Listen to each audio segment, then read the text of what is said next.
প্রথমেই তোমাদেরকে বলছি সরি সরি সরি। এবার তোমরা বলতে পারো যে কেন সরি। তো বিপত্তারিণী ব্রত চলে গেছে অনেক দিন, তো কোনো কারণবশত আমি ভিডিওটা পোস্ট করতে পারিনি। তো আজ ভিডিওটা পোস্ট করছি, তোমরা আমাকে ভুল বোঝো না। তো তোমাদের বাড়িতে কে কে বিপত্তারিণী ব্রত করেছে অবশ্যই আমাকে কমেন্ট করে জানাবে। আর প্রথমে রেডি শেডি হয়ে পুজোর থালা নিয়ে চলে গেলাম, গিয়ে দেখলাম যে সবাই ভোগ দিয়ে দিয়েছে। তো আমি ভোগটা দিয়ে দিলাম, দিয়ে বসে পড়লাম।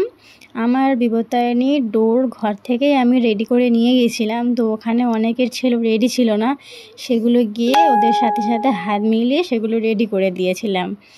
তো সেটাই দিতে দিতে একটা ছোট্ট ভিডিও তোমাদের সঙ্গে শেয়ার করলাম। তো দেখো মন্দিরটা কিন্তু খুবই সুন্দর করে সাজানো হয়েছে। আর কদিন আগেই গেছে রথযাত্রা, তো দেখো ছোট্ট একটা রথ ওখানে দাঁড় করানো ছিল, কিন্তু দেখো কত সুন্দর লাগছে। আর ওই দূরে আমি দাঁড়িয়ে আছি, কারণ দাঁড়িয়ে আছি এখানে অঞ্জলি টঞ্জলি আমাদের সব কিছু দেওয়া হয়ে গিয়েছে, এখানে হোমযজ্ঞ হবে, সেজন্য জায়গাটা পরিষ্কার করতে হতো। তো সবাই গোল করে দাঁড়িয়ে আছে আর এখানে চলছে হোমযজ্ঞর কাজ। তো ব্রাহ্মণ নিজের কাজ শুরু করে দিয়েছে, আর ওদিকে দেখো সবাই জেঠিমা কাকিমারা মামিরা সবাই দাঁড়িয়ে আছে। আর এদিকে কাঁসা ঘণ্টা বাজানোর প্রস্তুতি চলছে। তো তোমাদের ওখানে কাদের কাদের বিপত্তারিণী ব্রত হয়েছে অবশ্যই কিন্তু আমাকে কমেন্ট করে জানাবে।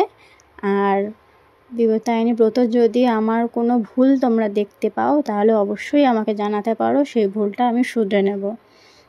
আর এইরকম আরও নতুন নতুন ভিডিও পেতে আমার চ্যানেলটিকে সাবস্ক্রাইব করে দিও, লাইক কমেন্ট শেয়ার করে আমার পাশে থেকো। আর দেখো হোমযজ্ঞ শুরু হয়ে গিয়েছিল, দেখো যজ্ঞের আগুন কতটা দূরে উঠেছে, কত সুন্দর লাগছে না? তোমাদের কার ভালো লাগে জানি না, কিন্তু আমার এই হোমযজ্ঞটা দেখতে আমার মন থেকে সত্যি বলছি খুবই ভালো লাগে। আর বিয়ের আগেও আমি বিপত্তারিণী ব্রত করতাম, তো এটা আমার বিয়ের 2 বছর আমি এখানে বিপত্তারিণী ব্রত করছি।